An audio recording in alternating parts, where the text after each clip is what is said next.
Hello, I'm Ross Twiddell from Cultaholic. You are a sexual wank pheasant, and welcome to all these WTF moments from this week's SmackDown. Yes, even though the entire world is still reeling from last night's AEW Lethal Leap Year, we're here to go through a SmackDown that happened. Yes, that was a show. You were thinking coming out of what happened at Super Showdown that maybe, just maybe, they'd pull out all the stops to give us something to wrap our chops around, but no! Yes, we got a couple of matches made for WrestleMania, but by and large, that was a really boring episode of SmackDown, something that didn't give you anything to get out your chair. So let's get out our chairs now and, I don't know, hit the intro.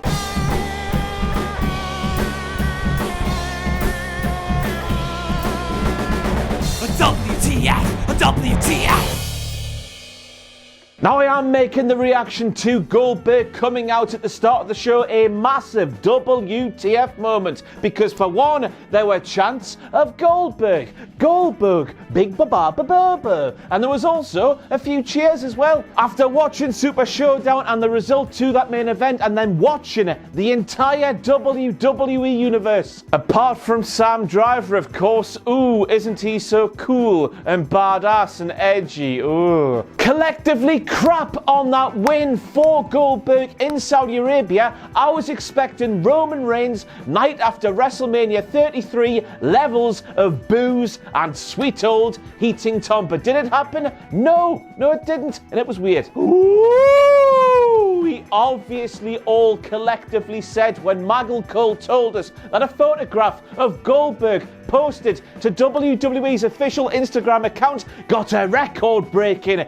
850,000 likes, because of course, with those likes happening on a picture of Goldberg, all of our problems coming out of Super Showdown, they're gone, they're done and dusted, everything's going to be okay. Of course they're not, I'm just kidding. WWE, why the hell are you even mentioning this man? Goldberg, for one, doesn't know what Instagram is, and two, does not know what a like on a picture is. Of course I'm talking bollocks here, he's got an Instagram account. I'm just joking because Goldberg's old and I'm still sour about that main event, I am.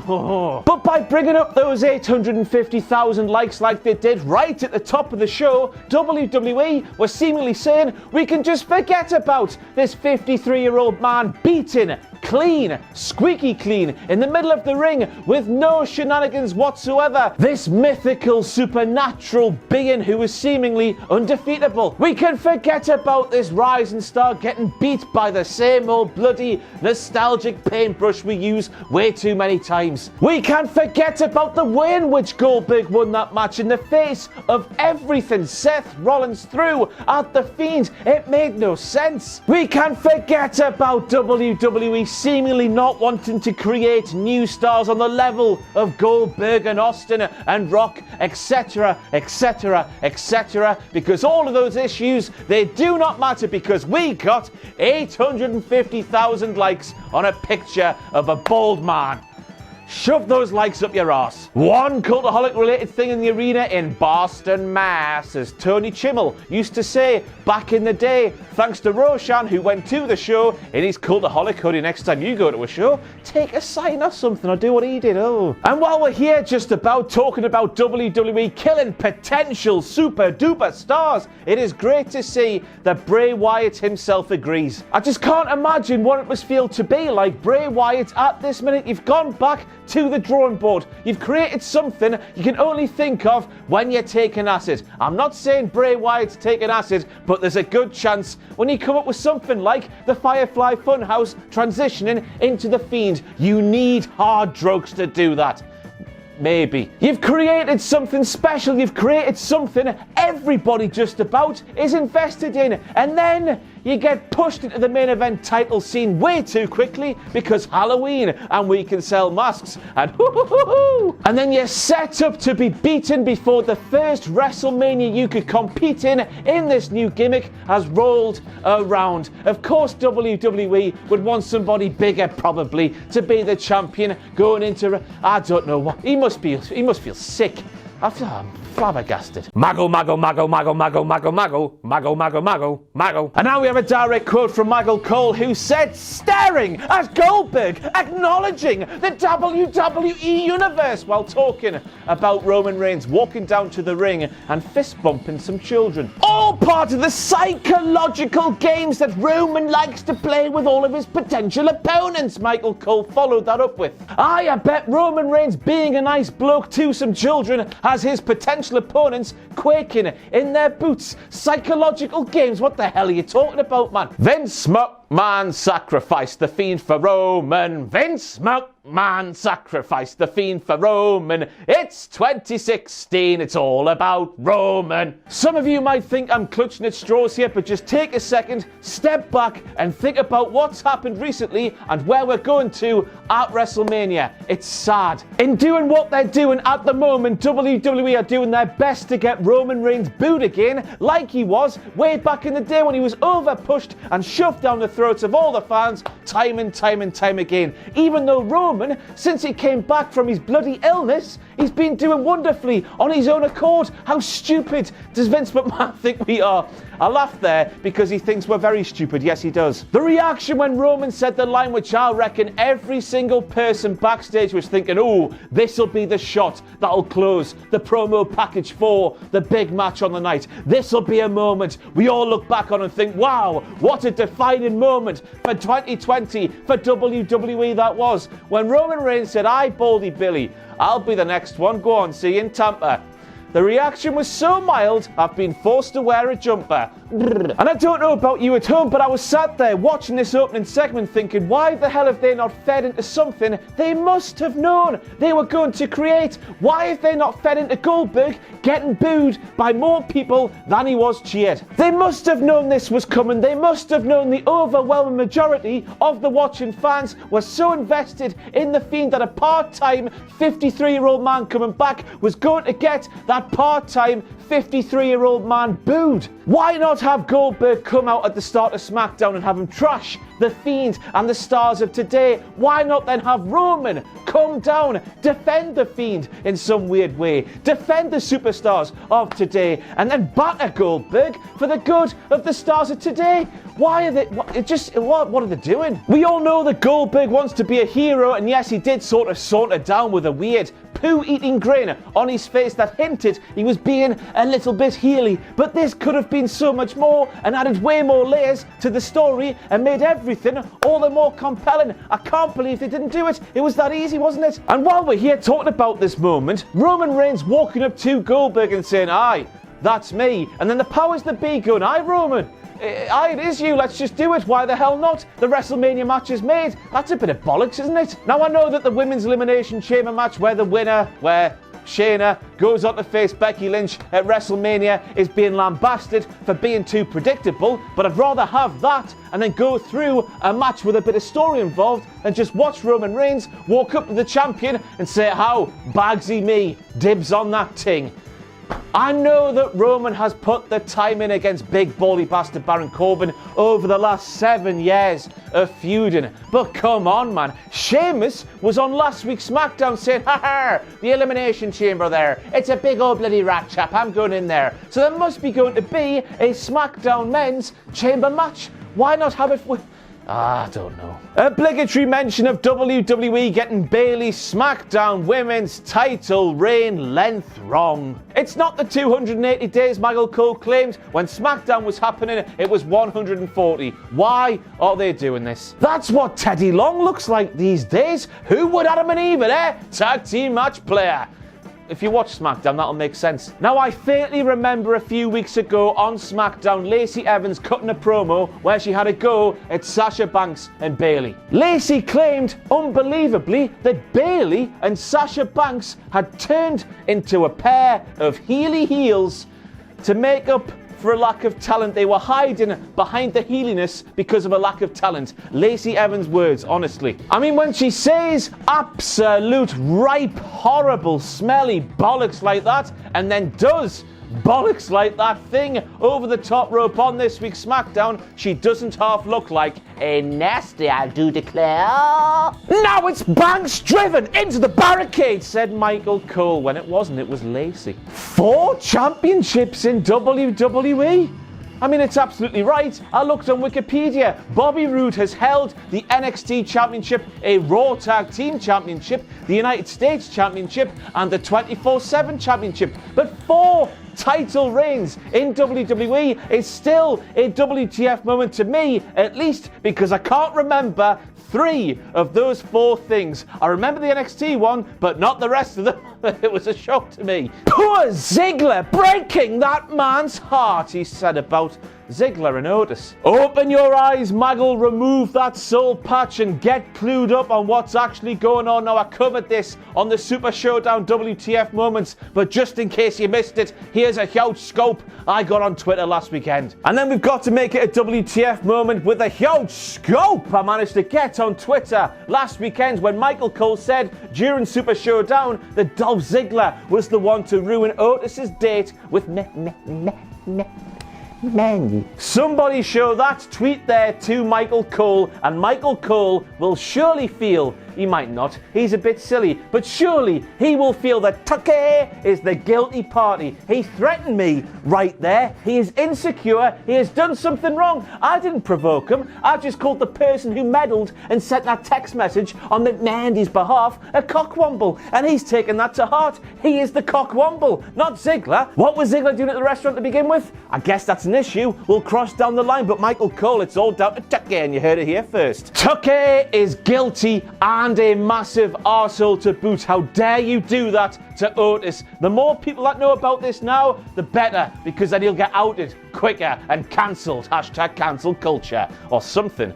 I don't know. Yeah, Tucker. Made a grave mistake, Corey. I've got more pickup in my step just thinking about it, Corey Graves said with glee as he outed himself to be a massive creep. He should really be the exalted one in AEW. He is that big of a creeper as a result of that line on commentary. You see now, a few seconds before Corey Graves said that, Michael Cole said that Dolph Ziggler has more pickup in his step, and that could be a result of Mandy. So, and just sit down in your chair, close your eyes, and think about the scenario I'm just about to say. Corey Graves thinks about Mandy and Dolph getting it on and doing couple things, and he likes it so much it gives him a little pickup in his own step.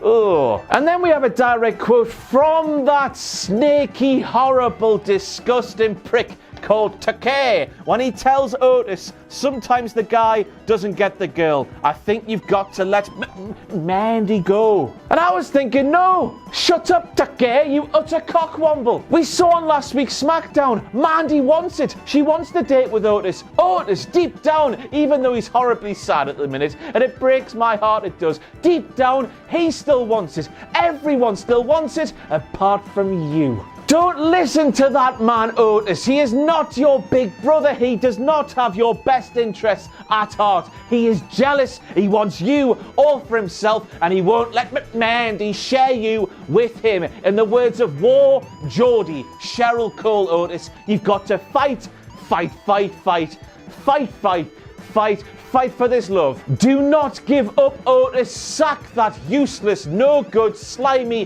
horrible snack off. Split yourself. Getting an allergic reaction because of Tucker. Sack off, Tucker. Go off on your own and fly away with the eagle's nest or whatever Michael Scott said way back in the day. Go and get her. Just go and get her. I believe in you. You know what? When I saw Braun Strowman on this week's SmackDown, even though I was terribly lost in that lovely mullet, bloody hell, there should be more mullets in the world in 2020. I couldn't get the sight of this upcoming clip out of my mind. So here it is, because it's WTF worthy.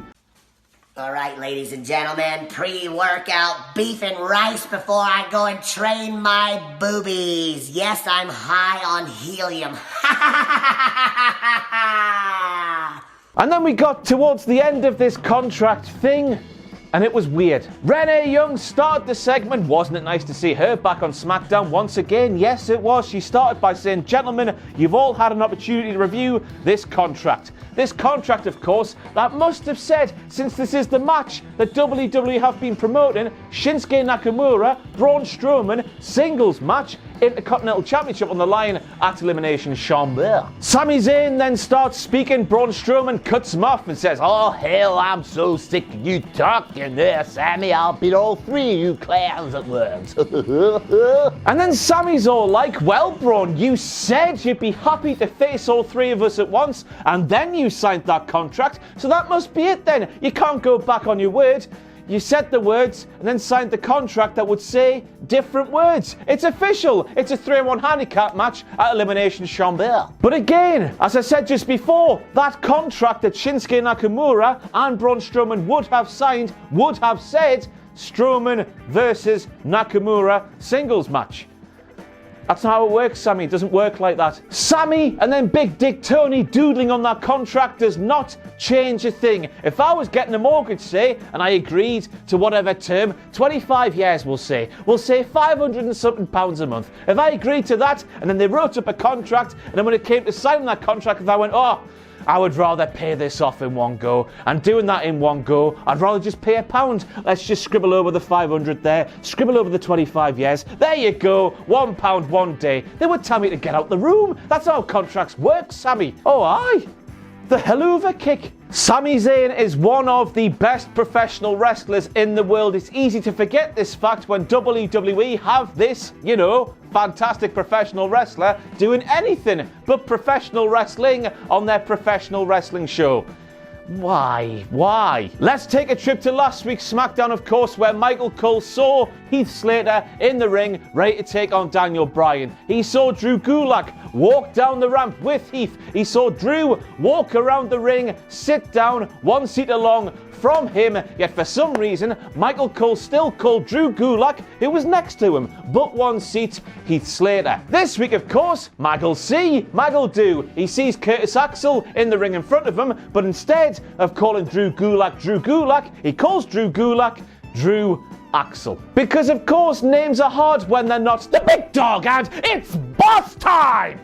And good on Drew, of course, for replying to that horrible slip-up by saying, "Well, Corey, it's nice to join you and Tom Phillips." Up yours, Maggle. Glitchy Glitchface is coming. Brett Rupp Canadian Destroyer in WWE. The end has arrived. The end is nigh, the end is nigh, time to run away, the end is nigh. Now I make this a WTF moment not only for the benefit of WWE, who proved on Twitter that they don't even know what one of those is, but I also make this a WTF moment because it happened inside a WWE ring. Of course, we all live in a world where a Panama Sunrise can be done inside of a WWE ring, but not off the bloody Brett Rupp.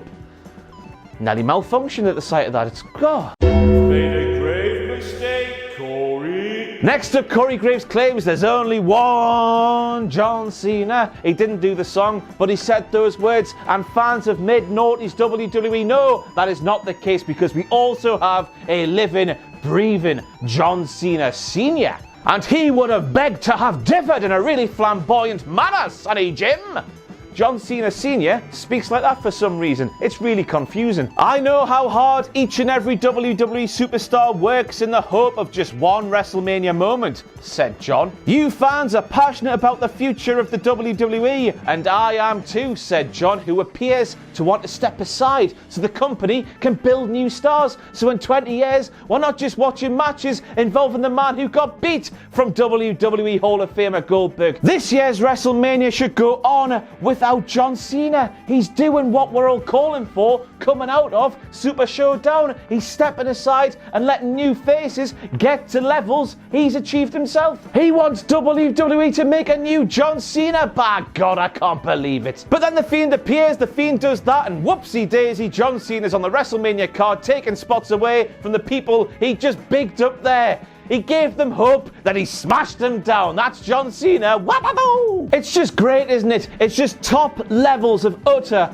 poo-housery. It literally says earn it. It's talking about respect, but it still says the words earn it on the back of John Cena's hat. He also stood in the ring and said, well, I should not be on the WrestleMania card this year because I haven't been here to earn a spot on the WrestleMania card. But then 1 point from the Fiend and all those morals and all that noble bollocks, that verbal diarrhea that spouted out of John Cena's mouth, out the window. What a piss taker. I can't wait for John Cena to hit a lightning fist. That's what he does for the lightning fist, isn't it? I can't wait for John to do that to the Fiend and win. But I was also watching this closing segment thinking it's weird how this mythical, supernatural, mentally unstable thing still has to point at the sign like all of the rest of the wrestlers. And then we also have dun dun dun dun dun dun dun dun dun doing some unbelievable camera thingy stuff. The way that John Cena was there and the way it just sort of went to the side and the Fiend was there. It was lovely stuff, Kevin. Well done. How condescending am I? But still, Kevin, well done. But I can't help but feel a little bit sad about that image there. Just imagine if the Fiend still had that world title over his shoulder. John Cena, of course, is tied with Ric Flair with 16 reigns apiece. How much more would this story have if the unbeatable Fiend, who went through Goldberg like that in Saudi Arabia, how much better would it be if he still had the title and Cena was the next in line to try and overcome this unbeatable thing and in the process win a record-breaking 17th world title? It's just a shame, isn't it? I don't know about you, but when the Fiend came out, I was like, oh, there's the guy Goldberg beat. There's the guy 53-year-old Goldberg beat. The mystique, the aura, all of that, it's gone. It's going to take a while to get it back. That's it for your WTF moments from this week's SmackDown. I'll see you later on today for some lethal leap year revolution WTF moments. And some straight to hell with Nick Aldis. All the best. Thanks for watching. Let us know what you think in the comments below. You can follow us on Twitter at Cultaholic. You can find us on Facebook at facebook.com/Cultaholic. And if you enjoy what we do here at Cultaholic, you can place to our Patreon page, patreon.com/Cultaholic. Hit subscribe and join us